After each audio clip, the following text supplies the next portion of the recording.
Hello viewers, আসসালামু আলাইকুম। আমার আরেকটি ভিডিওতে আপনাদের সবাইকে স্বাগত জানাচ্ছি। তো আজকে আমি যে গাছটি নিয়ে কথা বলবো, এটার আসলে নামটা বলবো আমি কি। এটাকে অনেকে বলে মাঙ্কি টেল ফ্লাওয়ার বা ক্যাট টেল ফ্লাওয়ার, মানে বিড়াল এবং বাদরের লেজের মতন লাগে, তাই মনে হয় এরকম নাম।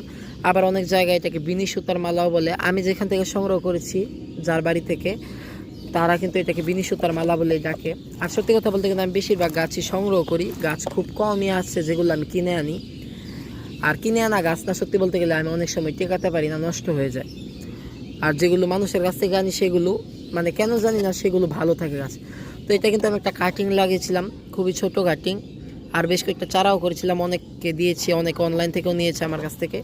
তো আপনারাও নিতে চাইলে নিতে পারেন। আর 3-4টে চারা আছে। তো এটা কিন্তু বড় হলে পরিচর্যা সম্পর্কে অবশ্যই আপনাদেরকে জানাবো, এবং এটা নিয়ে আমি কিছু বিষয় গবেষণা করছি, মানে এই গাছের বিভিন্ন পরিচর্যা নিয়ে জানার চেষ্টা করছি। আপনারাও কিছু জানলে অবশ্যই আমাকে জানাবেন। ধন্যবাদ সবাই।